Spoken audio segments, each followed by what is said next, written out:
something fishy is going on in an alpine pond high above Donner Lake. Well, there's a little mystery near Donner Summit. John Bartel here, making a little pit stop at the Chinese catfish pond. Catfish are not typically found in the high Sierra, and especially not in elevations above 7,000 feet like the ones in this small pond near Donner Summit.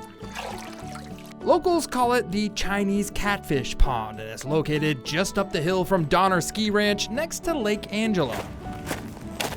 The trail is short, just over a half mile, but it's rocky and steep. If you need a little break, stop off at the tree swing. Whee! The location of the catfish pond is not a secret, but how the catfish got to the pond is. So there's a little mystery around this pond. How do these catfish get there? How did the number one is probably the Chinese. Historian Greg Zerbel says there's two theories behind the catfish pond. The first one involves Chinese laborers who built the Transcontinental Railroad back in the 1860s and 70s. Where the Chinese spent like 16 months digging the longest and highest tunnel on the Transcontinental Railroad.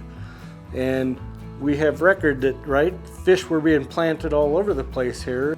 From here, you get a pretty good idea what some of those Chinese laborers were working on. Over here is China Wall. It's a 75-foot tall retaining wall, and it took 12,000 Chinese laborers to build. Greg says the Chinese might have planted the fish in the pond for either food or entertainment, but there is another theory. Right outside the western portal of the longest tunnel on the Transcontinental Railroad had the Summit Hotel there. And we have articles that mention that this hotel proprietor was up here planting the fish. Just for recreation? I think for food for the restaurant. Regardless of who put the catfish in the alpine pond, it's pretty amazing that these little guys can survive the freezing temperatures during the winter. They must have some pretty good blood running through their systems if they can stay defrosted like that. From the Chinese Catfish Pond, I'm John Bartel. Hope to see you on the back roads.